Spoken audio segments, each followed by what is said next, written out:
Good evening, everybody, and welcome aboard for another episode of What's Your Issue? This is episode number 4 here for Monday night, the 29th of October. We'll be talking about the books that shipped last Wednesday, the 24th of October. And here with me, as always, I have my stalwart companion, Mr. Steven. Laura, how you doing tonight, Steven? I'm doing good. All right, well, let's go ahead and get right into it. It was a pretty busy shipping week. I don't know.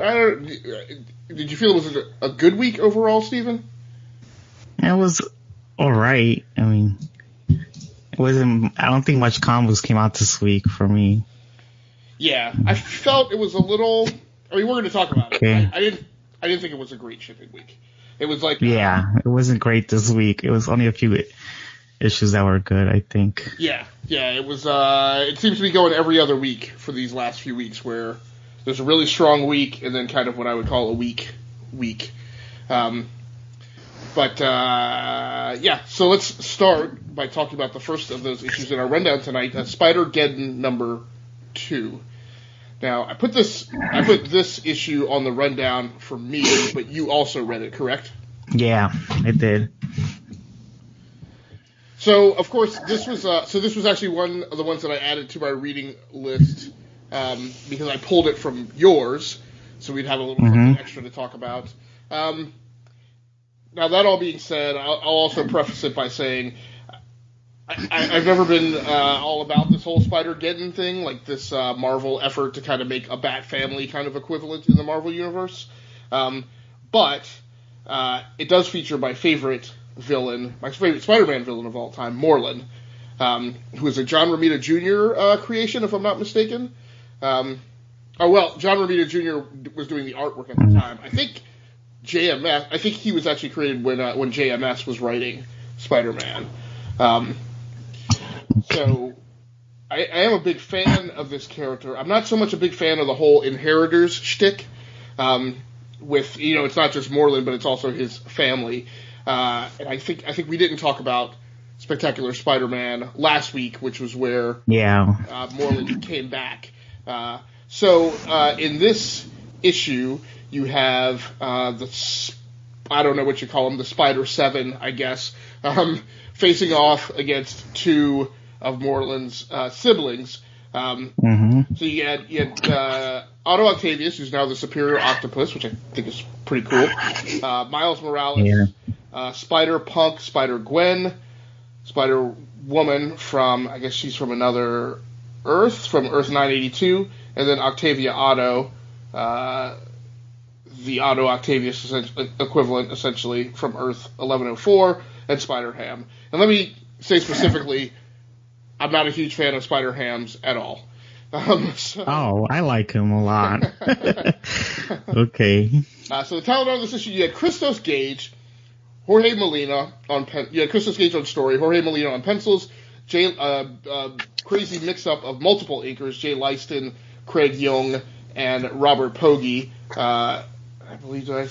Poggi, and on inks, and David Curiel on colors, the great Travis Lanham on letterers. So, excuse me.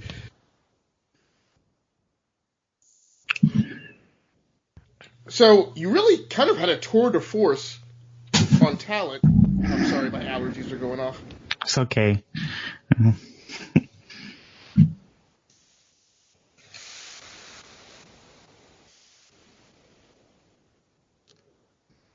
All right, we'll continue trying to get through it. So I really had high expectations for this issue, and based on a story by Dan Slott. Unfortunately, I just felt like the execution left a little to be desired. On artwork, Jorge Molina's art is always well detailed. I didn't necessarily like all of the shapes that he created. I was just super crazy about the way that he drew Miles, and the colors they're very stylized, but they're also very saturated, which doesn't give a lot of room for a ton of variance. I do kind of like some of the specular lighting that they put in some of the scenes with like the dimensional travel stuff. popping in. It was a really good render. There's one brother of the Inheritors who has become, I forget what they call him, like a weave master or a web master or something. He's taken, I think there used to be another character who was in this position, and I think this guy relieved them on Loom World, Earth 001. But the basic gist of the story is that these Spider-7 show up on one of these Earths or one of the dimensions where these two siblings of the Inheritors are trying to make their escape. They've also gotten a hold of Otto Octavius's cloning machine, even though the other spiders try to tell Octavius not to build or activate these things, because if they ever fell into the Inheritors' hands, then it would be game over. That is exactly what has happened, and they are trying to resurrect one of their other siblings so that they can make the family restoration complete. There's a lot of arguing here. I will say Christos Gage's kind of humor, which is a little dark humor in this, is kind of spot on. I do like the little bit of bickering that there is, how Otto in the middle of this fight, which is a big fight because again the Inheritors should be a significant threat. Otto's ego still reigns supreme, and he's concerned about how he is viewed, or the fact that he be regarded as a genius. And then so we go through the story of there kind of being this big fight, and then they open a dimensional bubble portal. The other spiders escape. Gwen Stacy, Spider-Gwen stays behind to try and hold the Inheritors in place until Otto Octavius's countdown sequence expires and this lab of his that they're in self-destructs. So part of my problem with this story is it just falls a little flat when, and it's going to sound like a hypocrite because I'm not a huge Peter Parker fan anymore. Just I'm ready to move on and go to some other stories. I'm not ready for the whole world to be Peter Parker centric. But this story I feel like falls a little flat when you don't have Peter involved. It's like what's the point if like your lead spider isn't there? And then it gets into this whole subject too of like when you do these events and you have things going on like in 15 different issues, and you kind of require the readers to sprawl pretty widely to get together the whole story together. So there's that. I felt like Miles, who is one of my favorite characters in the Marvel Universe, I felt like his lines and his usage in the story just weren't super effective. I felt they weren't. Yeah. I agree, they weren't effective. Cool. Yeah. So I felt like he could have played a more prominent part. You have, as you get into the end of the story, and this is where I think it kind of unraveled for me, because I really feel like of everything, they just failed to stick the landing.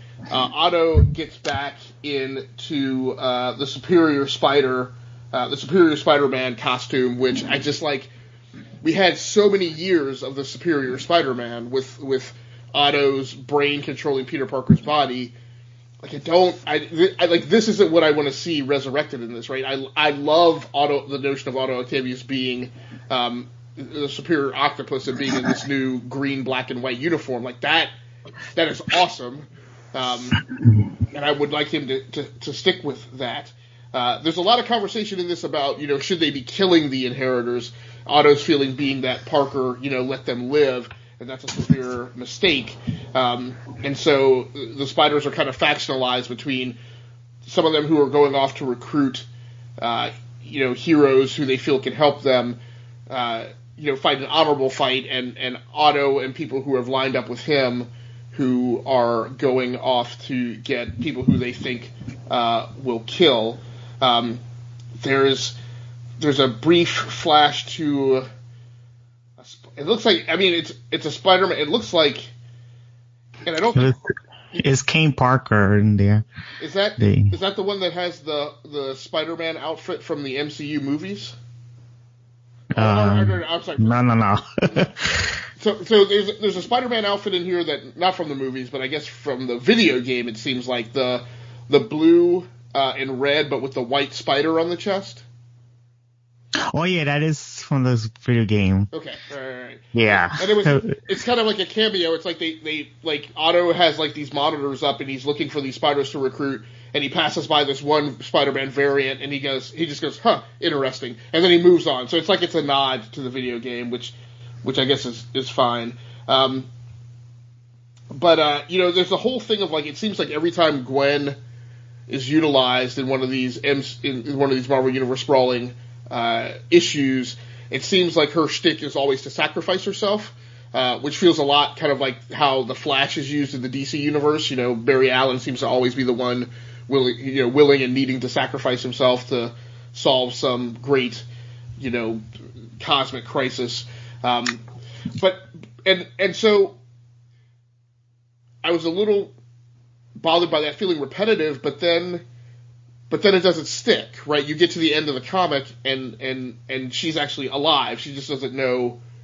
Well, I mean, it says she's on Earth 3109, and maybe that has some significance, but so overall, I mean, in particular, when they did that, I felt like, well, you just kind of ripped the carpet out from underneath me from my feeling that any of this has any consequence, right? So, which is my kind of whole problem with them regurgitating this event again anyway. So, again, Jorge Molina's art, now that I'm looking at it again, is really good. David Curio's colors are really sharp. Spider-Man is one of those things that I feel for a colorist is a lot like getting to work Green Lantern in the DC universe, like getting to work with a character that has such a color-rich ecosystem, with the deep reds and the deep blues. I would think would be a colorist's dream, and Curio does a really good job of bringing those to light. But again, the problem with this though is when it is kind of that oversaturated color palette, right? It's kind of like an OLED screen, right? Like Samsung does on their phones, kind of. It's exactly that. It's super saturated. It drips with rich color, but to me it makes it hard to pull off any really effective shading and shadows. So I don't know, man. What did you think about this comic? I thought it was okay. I wasn't much of a big fan of Miles trying to argue with Otto Octavius, because Otto Octavius made more sense than what Miles was saying, and because they did they didn't kill the inheritors the first time, and now they escaped and they're causing havoc again. So it does make sense to try to kill them off this time, and it just didn't make sense that Miles. Well, I mean, his argument didn't make sense. I guess, and I don't. I probably track on that with it. It makes sense. Again, it puts a burden on the reader, right? It makes sense if you think of this as being the post-Civil War II Miles Morales, where the whole big thing was that the guy who could see the future crimes people were going to commit had seen that Miles Morales killed Captain America, and but Miles sheered away from that, right? And that didn't actually happen, and that's not what he actually did. But I'm sure that concept that he could ever follow a path that would result in him killing somebody like Captain America is a big part of his character makeup now. So for that aspect, it makes sense. But again, that's a bit of a stretch, because again, you're putting that burden on the reader to have read like all this past stuff and have all that connective tissue. At the end of the day, I rated this book a 6.0 out of 10. The art's very solid, not perfectly in my wheelhouse as far as what I particularly like, but I felt like the story was a bit not headed in the direction that I want. And I guess probably strategically, when I talk about Marvel as a business, this is not what I put Christos Gage and Jorge Molina on, right? Like, that is you got Christos Gage. That's a big, high-powered talent who... Yeah, he's a good writer. I don't know, for some reason this one wasn't his strong suit. Well, I think I'm sure he got editorial direction, right? It's a mini series and it's an event, so I'm sure he's being told, where this should go. But I'm like, again, I think it's supposed to be Dan Slott's story, and since Dan Slott went off to do Fantastic Four and Iron Man, right, they put him to take part of the story. Yeah. So talk to us about What If Thor #1. You're making a career out of reading these What If books, man. Oh, well, I didn't like the last one. They had a What If Ghost Rider. I didn't like that one. But I really did like this one. What if Thor was a frost giant, number one? And, let me see the talents. The writer was Ethan Sachs and the artist was Michelle Brandy. And, so yeah. This is, this what if, issue, I really wasn't expecting it to be interesting, but it turned out it kind of was when I started reading it. It was about, if, the Frost Giants had killed Odin and they were to, raise, Thor Odin's son to become their son, their child. The Frost Giant's child. So, they also had Loki in there and he looked more like it was kind of interesting. He looked more like a Frost Giant than a human. Like, this Loki was different. And, the Frost Giant raises both Loki and Thor. And he also did, capture Freya and put her in a cell, and Loki started becoming jealous because the Frost Giant started admiring and having admiration for Thor as the better son, and chose him to have the Mjolnir. And he was it's more like if Norman Osborn was favoriting Peter Parker over Harry. It was something like that, and Loki was getting jealous, and he went to the prison where Freya was and started bonding with Freya like it was his mother. What she did in the movie. I remember they had some sort of bond. And I thought that was pretty interesting that they had the bonding like they had in the Marvel Cinematic Universe. I'm not sure they had a relationship in the 616 universe, him and Freya, but I remember in the movie they do.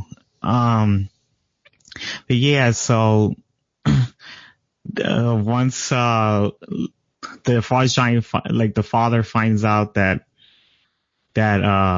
Loki had ended up freeing Freya, and they had this conflict and argument, and they end up Loki ends up killing the Frost Giant, the father, and I think what is it? So yeah, and Thor ends up accidentally killing his own mother, and it's just Loki and Thor fighting each other, and they decided not to fight each other because they still care for each other, so they went their separate ways. So yeah, I just really liked the interesting concept to see something different, and I really did like that, even though there were certain things that were different, some things remained the same, like Freya's and Loki's relationship, like their mother and son relationship. I did like that aspect. And the art was really nicely done, and it was pretty much detailed. I did like the art a lot. And so, yeah, I really did like how this issue was played out. Cool. And what did you score this one? I would give it a 8.5 out of 10. Okay. So, yeah. So, and I forgot to put in the announcement I need to put in the YouTube video posting. So again, this is a spoiler review show. So we are gonna, in segment number 1, we're gonna run down 6 of the books that we read from the shipping week of 24 October, and talk about them in detail, including what review scores we would have given them. Then we're going to talk about the 2 best comic books that we read this week. So one, Steven's best thing he read, and the one best thing that I read. And then we're going to talk about honorable mentions, which would have been any comics that we would have given an 8.0 or above. So let's keep trucking. Old Lady Harley, again, similar to Spider-Geddon. Why are we doing this? So So Old Lady Harley is the premise is that at some point in history, in the current timeline, I guess, Harley loses it, and she's a hero at the time, but she loses it and kills the Penguin. I guess this is still in the shtick where she owns like this property on the waterfront on Coney Island, and it's an apartment building that she rents out to people and tries to help the tenants of her property find the straight and narrow. So she kills the Penguin. She feels vast remorse, or actually what she feels is that she's no longer a hero. It slides her back to the side of being a villain. She takes off to find herself, wounds up being found by the Joker, and I guess takes off on a life of maybe not necessarily crime, but at least mayhem. We then time jump 20 or years or so into the future. They say decades later. I think they say decades later. I don't think they say specifically 2 decades later. They say decades later, and we flash forward to where she is in her present life, running around with a guy named the Red Tool, I think he's called.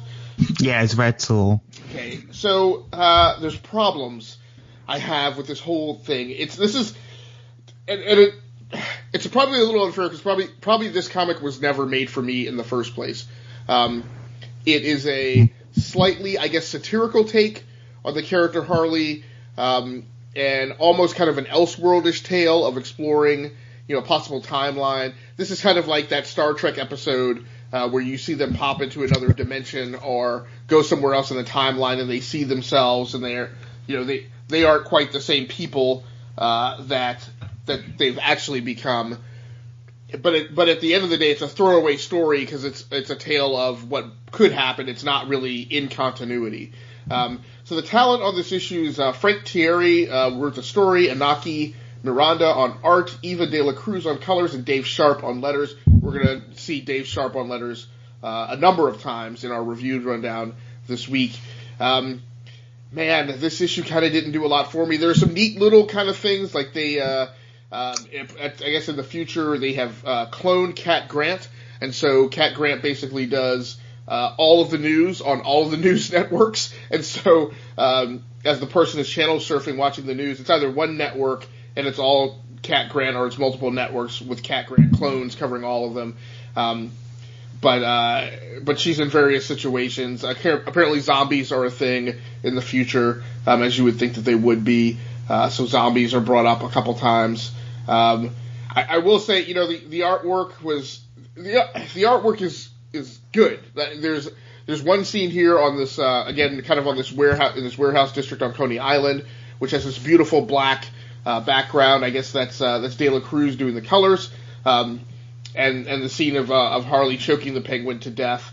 Good emotes in the face as she's kind of horrified at what she's done. And then what I really love is there's a whole page of horizontal panels where it's black and white, and then the only color you have on the page is is the red parts of Harley's outfit and the backgrounds of the lettering box.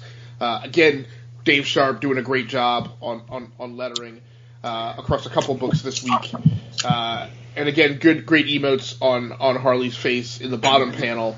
But then it's just kind of a little. There's a certain style of book. A lot of times, a future apocalyptic book has really great art, but it's just art displaying chaos and randomness and like broken civilization, and it's hard to grasp how good it is just because of the types of scenes that are rendered, and that's kind of where this is a little with Miranda's art. There's a couple opportunities to do some creature work because again it's the future, so you have a lot of kind of monsters. It's not really particularly great creature work in comparison to a lot of the other artists that we've seen, particularly in the last few years with a lot of the monster comics that have come around. We talked a few weeks ago about when I think DC does these kind of goofy one-liners that reference Marvel characters, which shouldn't exist in the DC universe. And then you go back to these time periods where there's a discussion that like well, back like in the 70s where like Marvel and DC would kind of nudge each other until everything got corporate and the lawyers came in, and now, you know, there's extreme prejudice rendered, you know, for anybody who, you know, sullies anybody's IP. But Harley has a line in here where basically she's talking about heroes, she's talking about people who, comic book characters who have died, but then been resurrected and come back, and she makes a line about the redhead who controls minds, you know, directly talking about Jean Grey. So, yeah, I thought that was pretty funny. Yeah. You know, and it's a little risky, right? Because it's Harley Quinn, so you expect some silliness. I will say, you have Azrael show up later in the book, but it's an Azrael clone, so there's a big fight. Fight choreography wise, again, it's hard because I think it's deliberate, right? You have so many clones on screen that you really lose track of the action and you can't really tell what's going on. And again, it's a typical theme on this show where we ding artists for like nonsensical fight choreography, where you have kind of the goofy 1970s comic book thing where you know, from one panel to the next panel, the two combatants seem to have gotten into a position that you're like, how in the hell did they ever get to that position from like where they just were? This one you kind of lose the thread on the combat. So, but again, I think it's intentional, but I struggle with it. But I think what is cool at the very end is you have Batman Beyond show up. Now, I don't know which Batman Beyond this is. I personally like the variant of Batman Beyond where they put Tim Drake in the suit, you know, in the future. But this may also be, what's the actual guy? Terry McGinnis. Terry McGinnis, right. Yeah. So you think it's either Terry or Tim. The other possibility is that it's possibly Bruce, because there's lots of references to basically that Bruce has kind of become the ruler of Gotham, and has eliminated all crime. So it's just a book that I'm like, I don't know that it goes anywhere, and I don't know why we're doing it, and I don't know why I would care or why I would be interested. Again, I try to not malign comics too much for how I feel about the book strategically in the greater continuity of the DC universe. But as far as a Harley Quinn story, old Lady Harley isn't significantly different than like present day Harley, and if that difference isn't there, then I don't know why we would tell this story. I don't know. Did you read this by any chance? Yeah, I did. I just didn't enjoy it that much. It looked like I think it's going to be a jab at Marvel's Old Man Logan. Right. Yeah, if they're kind of, if it's satire, right? If they're deliberately poking fun. Now, this is the first book in a theme, I think, throughout this week, because we have two other, we need to have a discussion about how our poll list went up this way, because we had a very strong theme of books that were nonsense in the mix.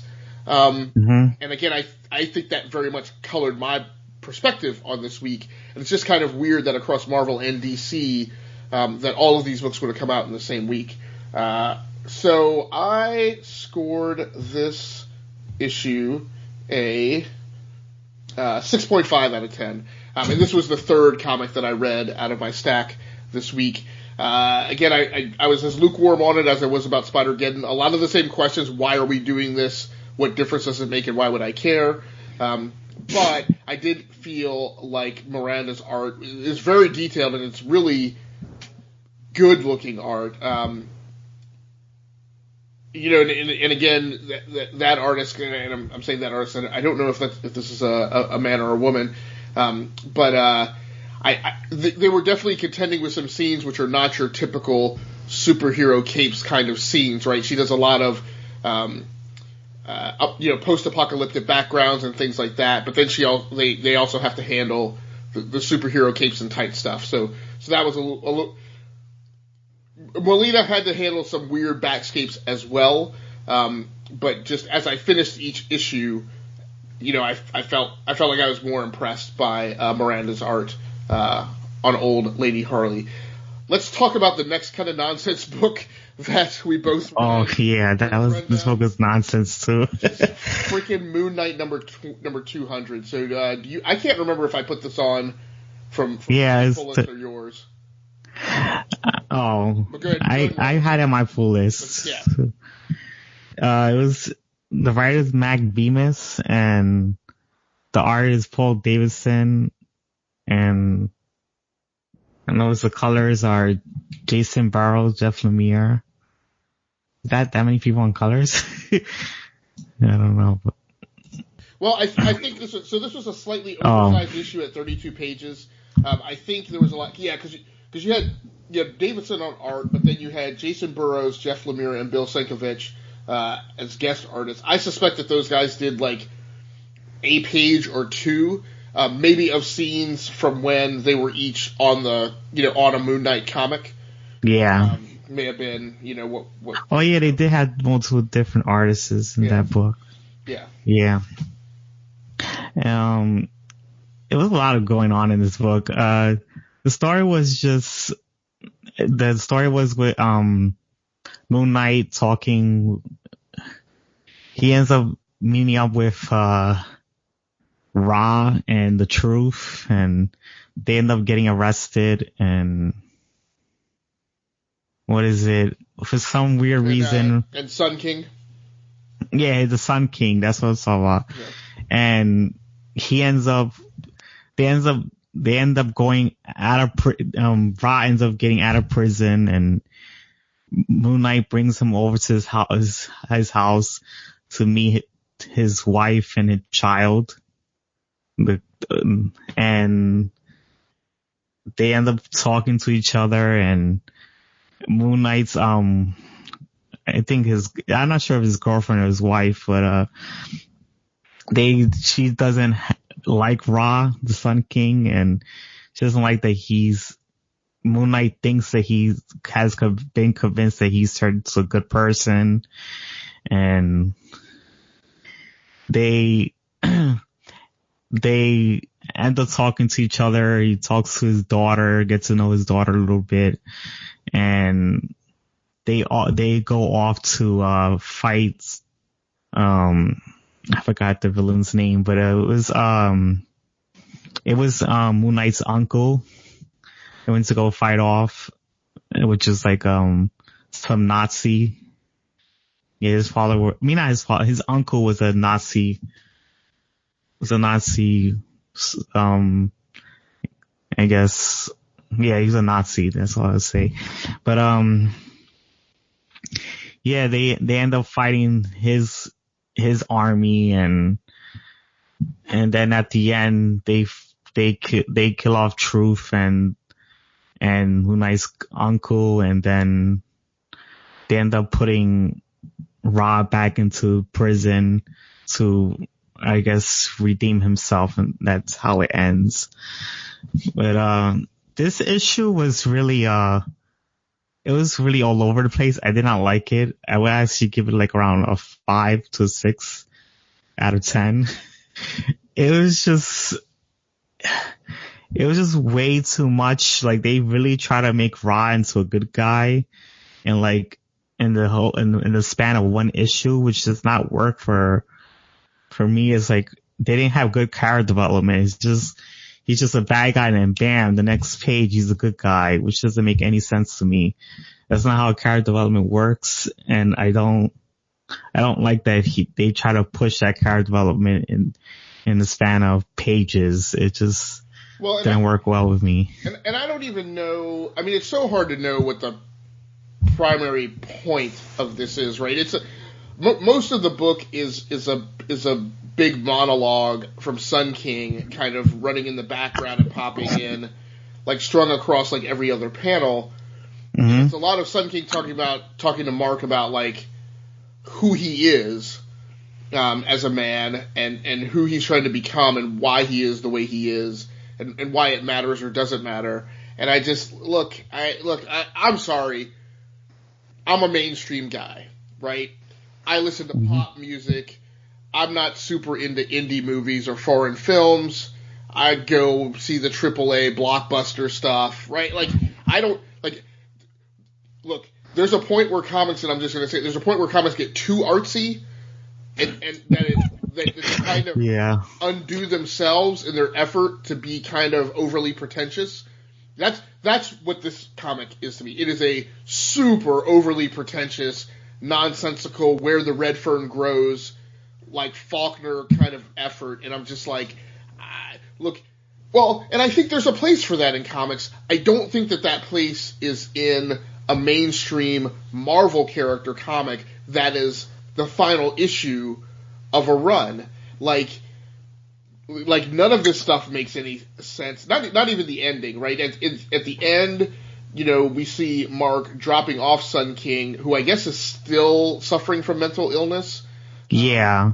Even though he's portrayed throughout this comic as being the one who's more stable, and he's trying to lead Mark to a point of sanity, but then, the killer thing is, so he's dropping him off, he picks up his phone, and he calls what appears to be, I guess, his wife, to tell her, yeah, I've dropped Sun King off, I'm coming home, and then he turns and walks away. I have no idea who this guy is in the background, watching Mark Spector walk away.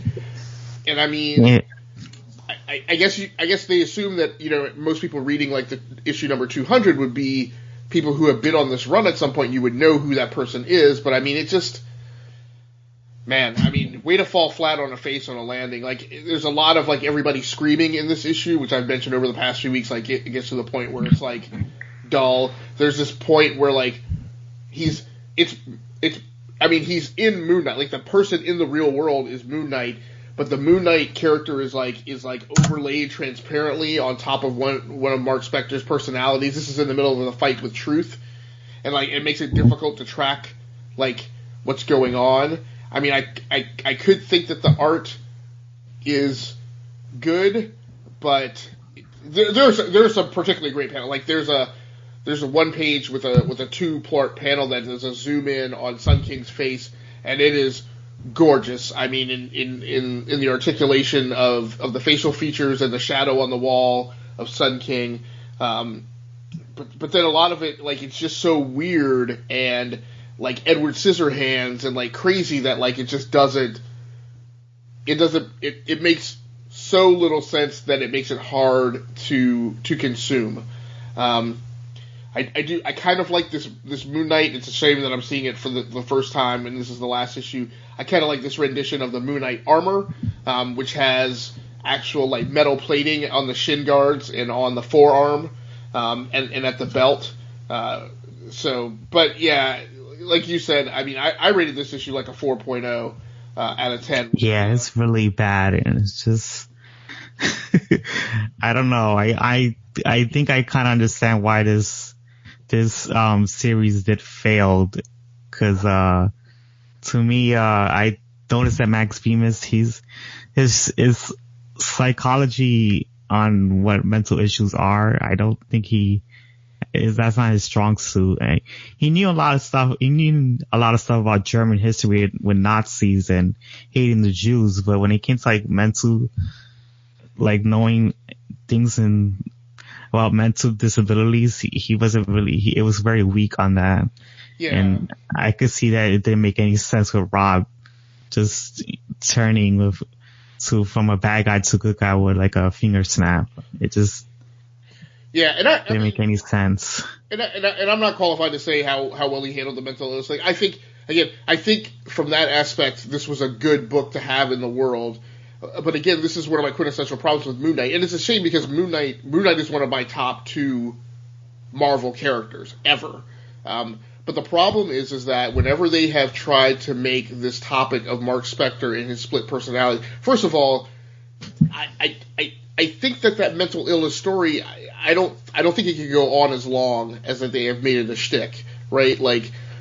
At a certain point, I don't know that that's a comic to read in perpetuity, right? Over these, at the end of the day, these comic book characters live forever, right? And I don't know that that's if the story is just constantly recycling him back through treatment, then the character, if he has a debilitating mental illness that can never be cured, then the character can never progress. And unless you kind of beautiful mind it, right, and give them an exit strategy in a place that they can evolve to, then you're really recycling the story in a way that only gives you can't vary. So, Yeah, that was a rough one, and it's a shame because again, you have a lot of talent on this issue, right? You have Jeff Lemire, you got Bill Sienkiewicz out of retirement, right? So yeah, it's just rough. Not a horrible comic, just not the thing that I wanted to see. I think Jeff Lemire was better on Moon Knight than Max Bemis, to be honest. Yeah, I can definitely see that. And Lemire followed up Warren Ellis, right? Yeah, he did. Yeah, I mean, you talk about a tough act to follow. So let's go ahead and move on and talk about the Sentry number 5. This is yet another book and the last one in the review segment that is just kind of about crazy and dealing with like mental illness, not necessarily either mental illness or just crazy off the track like perceptions of reality, I guess I will say. So on the Sentry number 5, you have Jeff Lemire writing the story. We're getting a lot of Jeff Lemire this week. Joshua Cassara on art, and that's a big thing that I want to talk about. Rain Barreto on colors and Travis Lanham on letters.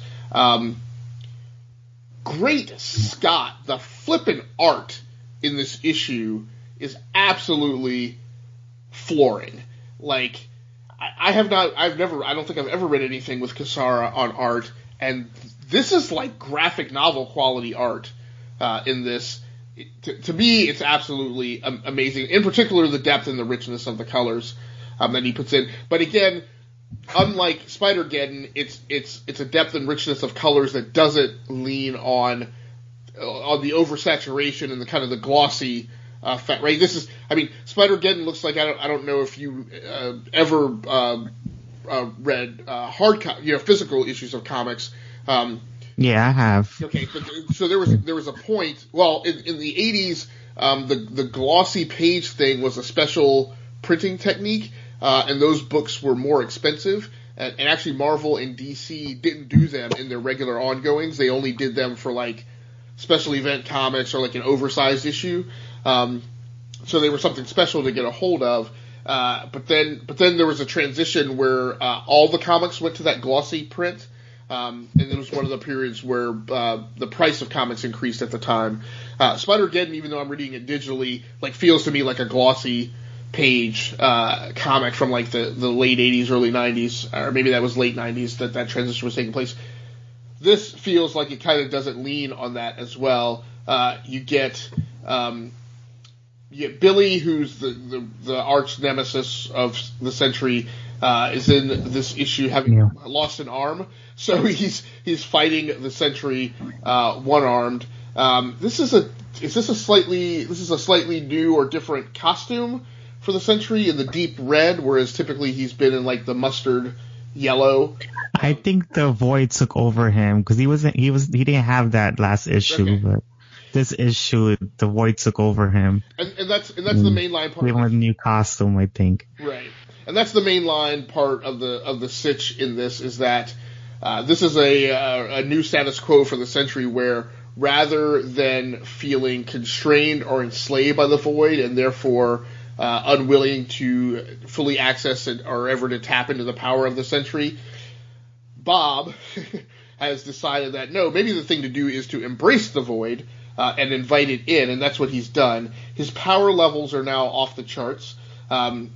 It's very interesting. So you have the Avengers in this issue show up. Again, and this is one of the most powerful renditions of the Avengers that has ever been gathered, with Captain Marvel, Iron Man, Thor, She-Hulk, now Roid Rage She-Hulk, right? Savage She-Hulk, kind of. Now that she's presenting more so as the Bruce Banner style Hulk, and Captain America, and Avengers tactics are a little better this time around. I kind of threw shade at the way they were used in the Immortal Hulk a few weeks ago because they all like attacked Hulk one by one, and I'm like, I think you guys need to dogpile the Hulk. I don't think you're going to beat him going one-on-one. And in this one we have Jen Walters attack the Sentry, but then the next wave of attack is at least Captain Marvel and Thor trying to double up on him, but Sentry just kind of bats them away. and he flies off and fights, what is the guy's name? Cranio, and quickly dispatches him. But this is really again another status quo flip where it's a big standoff between Sentry and the Avengers, and really, I mean, and I think this happens rarely. I mean, these are the Avengers who just recently captured the Hulk, right? You know, Macabre, Jekyll and Hyde, like super powerful Hulk. Yeah. However, in this issue, the Sentry just basically stares them down and says, "You're not. I'm leaving." Right? Yeah, he just bounces. He just leaves.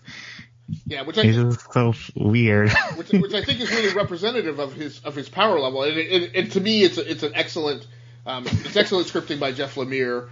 You know, basically saying here's a character who is badass enough that he basically even gets the Avengers, and this is an Avengers led by a hot-headed Captain Marvel who basically refuses to stand down to anything, and he basically just stares at them and tells them to stand down, and then takes off. What's really weird to me strategically in the Marvel line is this was a 5-issue run. I don't know what's going on with this character, where it's headed, but the closing lines clearly tell me that he's not a chess piece being taken off the board, right? The Avengers are saying they expect him to make his presence known in the Marvel universe, so it's going to be very interesting to see what happens. What I haven't been keeping up with is there's this whole thing. I know that there's stuff going on with Thanos in the Marvel universe. They've resurrected the Infinity storyline in some ways, and I wonder if this is positioning Sentry to be an opposing force to Thanos. I don't know, but I suspect that sometime within 12 months we will be re-exposed to the Sentry at this power level, who will kind of come in and tip the balance of power in a major event. I don't know, did you read this issue? Yeah, I did read this issue. I think I was supposed to be reviewing it, but oh, sorry. I know it's okay. Now that we read so much of the same stuff this week that I'm like, I've lost, because I didn't put our names. Oh, you lost track. Yeah, sorry. It's okay. But yeah, I thought this issue was alright. I just noticed it was going everywhere. It was just like Moon Knight and Sentry was like, you know, lucid dream. Only like some weird high, like you're high on drugs kind of dream. Yeah. It's a thing you read after smoking a bunch of pot. So, but let me ask you though, I felt as I read this issue, and I read this was actually the last issue I read in my stack. Sorry. Yeah. So I came to this issue after having to suffer through Moon Knight, and Old Lady Harley, and sorry.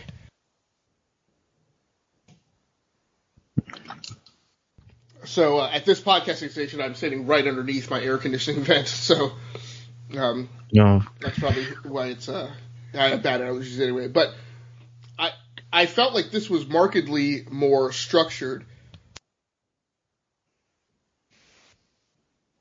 Sorry, and it was a tale of a twisting of psychological perception, but it wasn't so like Stanley Kubrick like that. It was like unintelligible. It was not a series of like random flashes of color like those other books were, and to me it markedly stood out. And again, man, I want to know, and I may look this up now. If anybody knows me, like, I'm into comic books and I read them, but I don't tear off a lot to go dig up a lot of extra detail outside of the comic itself. I may flip that script because I want to know what this guy, Josh Cassara, is doing next. Like, I'm hoping he has another gig lined up on an ongoing comic, because what he did in this is just amazing. Now, part of this, I guess I should give additional credit, is Rain Barreto on colors as well. But that pairing was just spectacular on art. I'm pretty sure it probably was the best art that I saw this week. And I actually scored this book an 8.0 out of 10. And I'm not a super huge fan of the Sentry. So, what review score did you give the book? I gave it like a 6.5 0.5. Because it was just kind of weird that the Sentry, the younger character, I forgot his name, I think it was Will. Bill, yeah. Bill, yes, Bill. He was forgotten in the towards the middle of the issue. And, right. Like, he fights him, and then he fights the Avengers, and then he fights, Cranio all in one issue, and it's just... And then comes back to the Avengers. Yeah, it's a little... Yeah, and he just runs off. Right. Like, he doesn't even finish the fight, he just quickly runs off. So it's like they're packing so much in one issue. Yeah. And I wasn't sure in the series, I wasn't sure what was happening in Sentry's head and what was happening in the real world. It was kind of hard to decipher that throughout those series. Yeah. But I definitely felt less of that than I did in Moon Knight. Yeah. Like in Moon Knight, like every panel I was like, is this in the real world or is this in Mark Spector's head? I guess the interesting thing as we're talking through these, right, is I definitely felt as we read these, we had three kind of psychedelic issues in the stack this week: Old Lady Harley, Moon Knight 200, and Sentry number 5. And it's interesting because we both followed kind of separate paths of how these impacted our taste. The way you landed. And I was wondering this as I was reading through the stack. I was like, I wonder which way he's going to break, because I could definitely see that Steven will like read all three of these issues and kind of lay them all in the same pile and say like, that's not for me. Like, Yes, you were right. And then I wound up breaking the other way where, and again, I often wonder if impacts like this are tied to the order in which we read the books, which is what, like for me, I take my books, I put them in a big, basically randomizer, and the order that I'm going to read them in spits out, because I don't, I deliberately don't want, like if I have something in my recurring pull list, like Batman, like I don't want to read my Batman comic, the first comic every week it comes out, right? And I don't want to let it be the last thing I read every time it comes out, because eventually that's going to skew my perception of the other books that I'm comparing it to. So for these, I broke the other way, where having felt that Old Lady Harley was so bad and Moon Knight 200 was even worse, when I hit Sentry, I was like, oh, this is like those other books, but it's done so much better. And I wound up having higher regard for it, maybe, because of where I read it in my stack. So, now you also read Wonder Woman number 57? Yeah, I also read Wonder Woman 57. Yeah, so I don't think I originally, I think it was me who put this on the list for me, but do you mind, you want to go ahead and talk through it? Yeah, I could talk about it, because I actually read it too. The writer was James Taney in the fourth, and the artist is Emanuela Lupicciano, and the inks is Ray McCarthy, and the colorist is Romalo Fajo. I'm terrible with these names. Yeah, Rajaro. Romulo Fajardo. Yeah, Fajardo. Okay, you got it. Yeah, this issue was mainly, it was Wonder Woman in she goes to this alternate dimension, and she's in the moon, but some alternate dimension that she's in the, I guess in the minds of the witches. I don't know what is this, some weird alternate dimension, some mindscape thing. So this is, it's I'm realizing as we're talking through it, I'm like, this issue might have been as psychedelic as the other three that we talked about. Yeah, it is kind of like that too. But yeah, it's some, I don't know. It's some, I guess it was I thought of it as a pocket universe or another plane of reality. Yeah. Where, well, and it may be her. When you get to the end of it, what it looks like is that this villain Hecate, who I think is I can't remember. It's one of those witch villains. Yeah, but it's somebody. I think Hecate is in Greek mythology as a witch god or something, or goddess or something like that. But she has possessed Diana's body, so this also may very well just be Diana inside her own head. Yeah, I think that's what mainly was. And what is it? I noticed that Constantine and Zatanna and Swamp Thing are trying to fight off the control for Black Orchid being controlled by the witches, and they do end up at the end of the issue, they end up fighting off control for Black Orchid and Mara Dawn, the Native American character. And what is at the end of the issue, Wonder Woman, she doesn't know that she's dead, but supposedly she's supposed to be dead. Because throughout the whole issue, she's talking to this other magician character, which I'm not too familiar with. But yeah, they're talking, and then she finds out that she is actually dead, and that's how it ends as a cliffhanger. And I really did like this issue. I honestly would give it like a 8 out of 10, because I did like the discussion that Wonder Woman had with the other person that was in the world. They had some interesting discussions about the mythology with the witches. And I did like Zatanna talking to Constantine, and she finds out that he has cancer.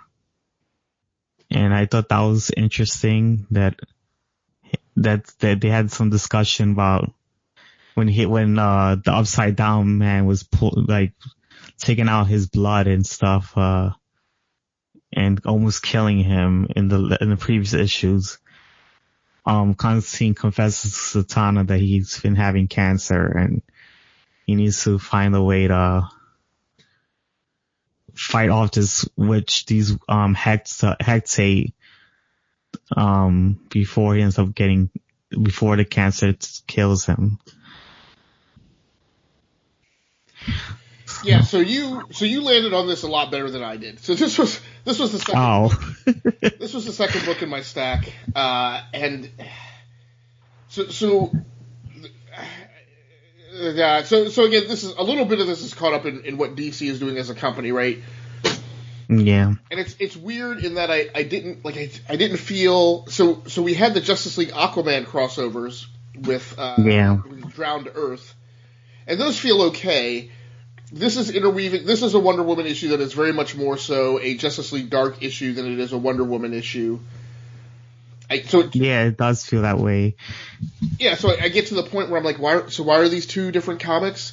But I mean, you have the entire Justice League Dark in here. On art, there's some gorgeous backscaping, and when Diana is on whatever is in her own head or in this alternate dimensional plane or whatever, where everything is black and white except her. That stuff looks gorgeous, really great. And so take a look at it. Correct me if I'm wrong. This is the movie Wonder Woman costume, right? That she's in. Yeah, she's in the movie Wonder Woman costume. Yeah, I thought that was pretty interesting. And you get this interaction between Zatanna and why am I forgetting? Constantine. And Constantine. I don't really like. So Constantine has been de-aged. I don't really care for that. I don't really like Zatanna with the ponytail, which makes her look younger as well. I actually felt like the Constantine having cancer was like. I feel that's really marginalizing his character, right? Constantine has become, whether you like it or not, as a result of the movie and then the follow-on TV series and then all the fan fervor and him winding up on Arrow and I guess on Legends of Tomorrow, that character has become wildly popular, Yeah. Having him reveal that he has cancer, terminal cancer, in a Wonder Woman comic, do that in Justice League Dark. That's his show. Or better, Yeah. spin us a Constantine miniseries, right, and bring him back and have him go through that. This just felt very throwaway. And again, we always have a problem with do things in comics have consequence, and it definitely makes me feel like, I don't really know that means anything. I mean, you get every character from Justice League Dark in here. You get Swamp Thing, you get the Detective Monkey, you get, Man Bat, you get this other character. I think you mentioned this character like a few weeks ago. We didn't really know who she was. You get Manitou Dawn in here. Yeah, and I noticed a character that Wonder Woman was talking about is Witchfire. I just remember it now. Right. Well, and then you get Sisterhood of the Slight Hand. Like, you get all these characters piled in here, and I'm like, is this a Wonder Woman comic? Like, I feel like Wonder Woman was hardly in this comic at all. And then, and then you get the whole thing about Diana dying at the end. That is yet another land. Yeah, I don't think she's dead, but it's just they want to leave that as a cliffhanger, I think. Well, right, and my problem is, and I get it. I know that we reset with Rebirth and everything, but I'm like, isn't she still the God of War though? No, I don't think she's the God of War. 'Cause I remember in Rebirth they found a way to get that out of her. Well, at the beginning of Rebirth, she definitely was, right? Because they made her the God of War at the end of New 52. So I don't know. I just again claiming that Wonder Woman is dead when we know that Justice League just rebooted with Scott Snyder and is I can definitely know that Wonder Woman is not dead. Why are we? They just want to suspense that without even for no reason. so I personally rated this comic 6.0 out of 10. It was really disappointing. Wonder Woman to me, I haven't always stuck on her ongoing, but she's one of those characters that I have often gravitated towards. When her ongoing constantly struggles, with sales. But I love how she's used in the DC universe, where like she's the one who kills Max Lord, and even in the Kingdom Come issue, right? Like she's the one who gets like the extreme measures that need to be taken. While Clark and Bruce are arguing ethics and morality, right? Wonder Woman is like rolling out to get things done. Same thing in Identity Crisis. So I really like that. But like this, I was really looking forward to picking up a Wonder Woman comic, and I was not thrilled. And at the end of the day, I was really not thrilled with it because it wasn't a Wonder Woman comic; it was a Justice League Dark comic. Because it's a crossover with Justice League Dark. I think that's why they did that. Yeah. So we are definitely running over time, I think in a good way. I think we've had maybe one of the best discussions we've had in the review segment this week. But let's quickly talk about the best thing that we each read this week, TBTIRTW. Steven, what was your best thing that you read this week? And tell me a little bit about the comic. The best book I read this week was Star Wars Aphra, number 25. The writer was Simon Spurrier, and the artist was Kevin Walker. I really did enjoy this issue. It's about Dr. Aphra trying to escape the prison planet that she's in, and Darth Vader's after her, and she decides to make the Imperial Guard forget who she is, but it didn't work because their love was stronger than I guess than they thought it was. Like, because the thing is, Dr. Aphra fell in love with this Imperial Guard, and they've been having this constant relationship. Like they've been running into each other and having kisses and sex. And, she tried to save, Dr. Aphra, and she decided to she told Dr. Aphra to erase the love that she ever had with her. And they tried to do that to the machine, but it didn't work because the love was way too strong for her to even forget that she ever fell in love with her. So Aphra ends up leaving, but she ends up, the Imperial Guard ends up trying to fight Darth Vader, and Sana, one of, I think, Han Solo's ex-girlfriends, saves her, and Aphra meets up with this alien that was with her in the prison, and finds out that the alien tries to put her and 000's minds together, like not like trying to like put he ends up knocking out Aphra, and then he puts a bomb in Aphra's head, and he puts a bomb in 000's head. So if they are like feet away from each other, they'll both end up dying. So there's a lot that went on in this issue. I would give it a 9.5 out of 10. It was really well done. I did like the interactions with Aphra and the Imperial Guard. I keep forgetting her name, but yeah, I do like that. I did like that her love for her was really strong, that even the machine couldn't erase the love they had for each other. I thought that was interesting, and I also did like the darkness of finding out that Aphra trusted this guy in the prison, and finds out that this person was someone else, and he put a bomb in both 000 and her Aphra's head, and it's just kind of messed up because Aphra hates 000. He's been trying to kill her throughout the whole entire series, and now she's stuck with someone who's trying to kill her. Right. And I thought that was crazy. Did you feel that cut too close to like Suicide Squad? Yeah, it does feel like Suicide Squad because now they both have a bomb in their brains. Right. so now they can't separate each other. And she hates this guy with a passion because the guy 000 is trying to kill her. Oh, it's a bomb where like if the two of them get too far apart. Yeah, okay, they end up both dying. Okay, all right. There was a movie like that, like back in the 80s. It was like a thing where like prisoners were put together in pairs, and then they all had collars, and if you like got too far from like your partner, then your collar would explode and blow your head off. So I can't remember who was in that movie.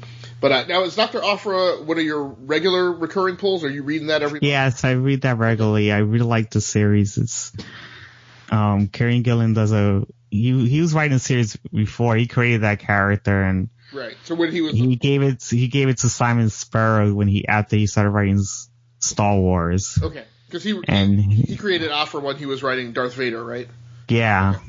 Cool. And she was a very popular character that ended up getting her own spin-off. Yep, I definitely remember that. So my comic for the best thing that I read this week, TBTIRTW, is Titans number 28, which is not one of my regularly recurring pulls. Written by Dan Abnett, art by a very, I guess I would think is a very popular, a guy that's maybe coming into his own after doing a lot of work in comics, Clayton Henry. On art, Marcelo Maiolo on colors, and then Dave Sharp again on letters, doing great work. So one of the reasons I liked this issue was probably predominantly for a bit of the plot. Right, this is a getting back together of the band. We had a little bit of this effect going on in Justice League Odyssey, right, where you have a reuniting between Cyborg and Starfire, even though continuity is kind of broken and supposedly they haven't worked together before, but clearly in Justice League Odyssey, the two of them know each other very well. In this issue, we bring back Aqualad, who now is referred to as Tempest. There are a couple character design things I don't like here, like they've done something with Raven, where she's not like the dark, like sullen, angsty character that she has historically been. Again, she looks kind of de-aged and she actually looks like a teenager, while the rest of the Titans appear to be like in their like mid to late 20s. But we get a very like warlike Aqualad, which I really like. Right, it, kind of taking on the same thing that you would expect from Arthur Curry. if his homeland of Atlantis were under attack, and that's kind of what I feel like Tempest / Aqualad here emotes. A lot of good facial work by Clayton Henry, showing the emotion and passion of I was about to say of the Avengers, of the Titans. I love Marcelo Maiolo's colors on this, particularly when he gets a hold of Miss Martian, and it's neat that, when Miss Martian and Beast Boy are next to each other, that they're slightly different shades of green. So that attention to detail of differentiating those, really well done, kind of ultra realistic work on art, particularly when this dude can draw a damned Aqualad, right? It's really great work. I also didn't know Aqualad had eye blasts, but apparently that's a thing. So, and I've talked a little bit about how some comics as of late are doing this thing where the industry got super wrapped around the axle a few years ago about doing thought bubbles, and they went away. So letterers have been trying to figure out different ways to do thought bubbles, but not make them thought bubbles. And so Donna Troy has a lot of exposition in this issue, and it's done really well in her thoughts being in black boxes with gold lettering, which is very prominent and very easy to see. Dave Sharp does a great job in not falling down the hole that some letterers do, between him working with the colorist and artist, about these boxes, and then they become really difficult to understand, because again, there's no key code in the back of the comic, right? There's nothing that says, hey, the black boxes with the gold lettering are Donna Troy, and the blue boxes with the yellow lettering is, Aqualad. You're supposed to figure that out. In this issue, they go and attack what apparently is an invading fleet. Again, this is part of the Drowned Earth storyline. It is another prelude, to Drowned Earth prelude, similar to which one was the prelude? Was Aquaman a prelude, and then Justice League was the formal start of Drowned Earth, I think? I think they all preludes, and then...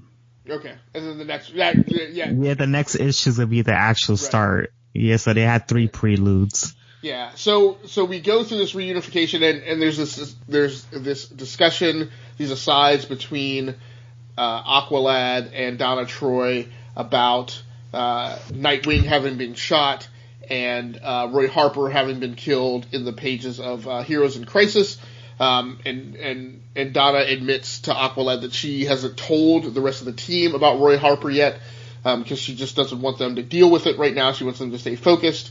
So they take off and go attack this invading fleet, which I think comes from the I forget what they're called, the triumvirate of Sea Lords, which are the big bads who are behind Drowned Earth. They wind up running into one of them there, Drogue. Again, kind of in similar vein to the Moreland character in the Inheritors, right? These guys are all tanks that are super powerful, and even the Titans can't take this guy down. They wind up leaving Aqualad behind, and he is blown out of a ship above the surface of the Earth, and takes a several mile fall to the surface. We don't know what winds up with him, but Donna decides to get the team out of there at that point. Again, really sharp art on this. It's a sci-fi setting, so there's tons of light blooms and lens flares and all sorts of stuff going off.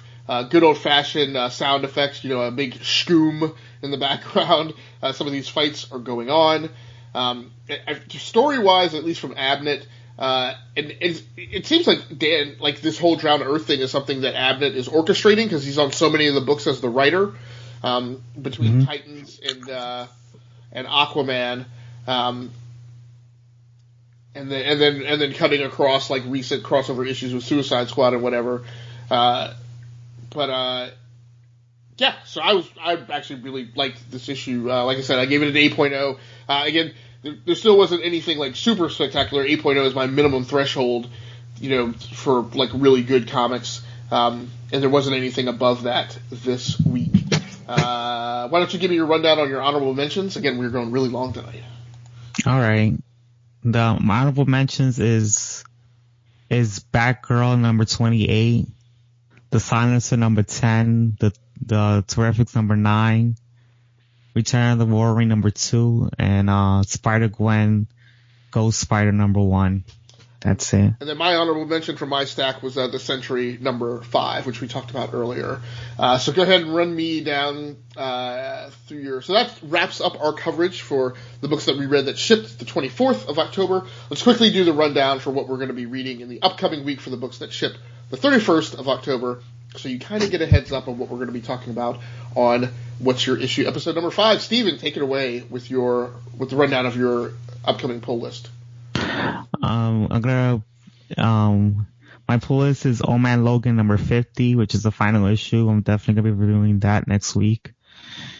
Then there's Extermination #4, Old Man Hawkeye #10, Justice League Dark and Wonder Woman The Witching Hour #1, and Justice League Aquaman Drown the Earth #1. Yeah, so we should mention, listen to this rundown with an eye towards the fact that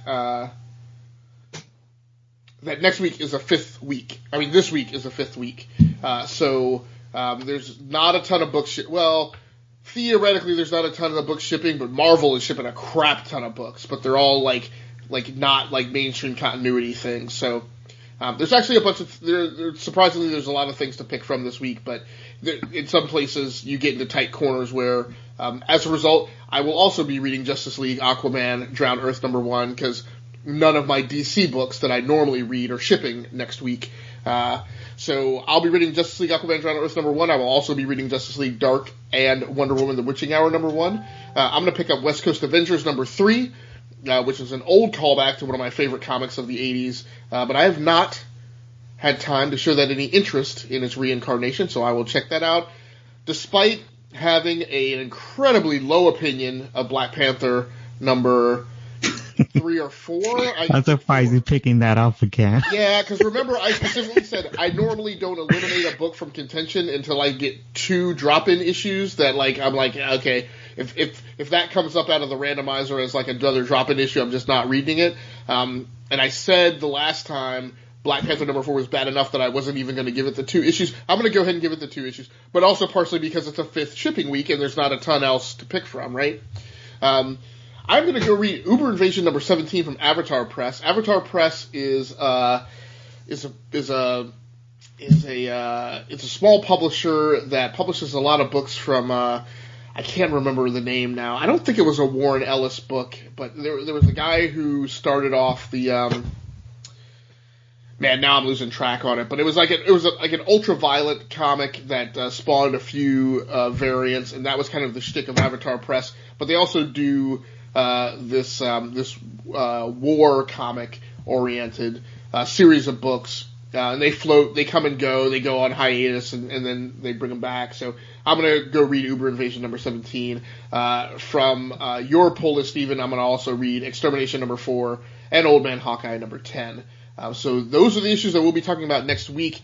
Again, we triage the agenda right up until right before showtime, so that is the global list of what we'll be picking from. Again, we will be doing a review segment covering 6 of those comics. Then we'll talk about the 2 comics that were the best thing we read that week for each of us, and then go on to talk about the following week's we'll talk about honorable mentions and then go on and talk about the following week's pull. So, Steven, anything else that you wanted to go over tonight? No, there's something else. All right.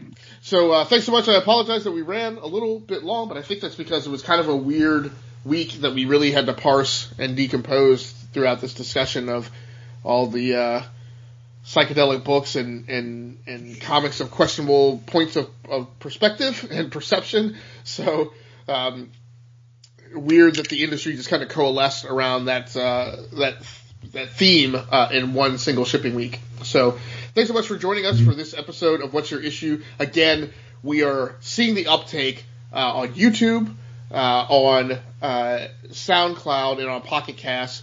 The interest has been amazing. I'm absolutely flabbergasted. On iTunes as well, because Steven then takes the show and distributes it on iTunes. We are really appreciative that there's such an interest in listening to a weekly show covering comics. and not just Marvel and DC, but also the tier 2 and tier 3 pubs, and every once in a while in indie. I couldn't thank you guys enough for listening in. If you want to get in touch with us, hit us up on our Twitter account at E2KG Network. That is probably the best way to get us feedback or ask us any questions, or give us a comment that you want us to both take a look at and talk about in the review segment, or just as an additional aside in the rundown. On behalf of Gearworks.com, the E2KG Network podcasting channel on YouTube, and the Rounding Off Infinity Gaming channel on YouTube, and my co-host Stephen Laura, my name has been Agasicles Stamus. This has been episode number 4 of What's Your Issue, recounting our perspectives on the books that shipped the 24th of October. We look very forward to seeing you guys for episode number 5, where we will be talking about the books that will ship this week on Halloween, actually. So until next time, happy hunting, take care of yourselves, and stay safe out there. That's going to do it for us. We're out. All right.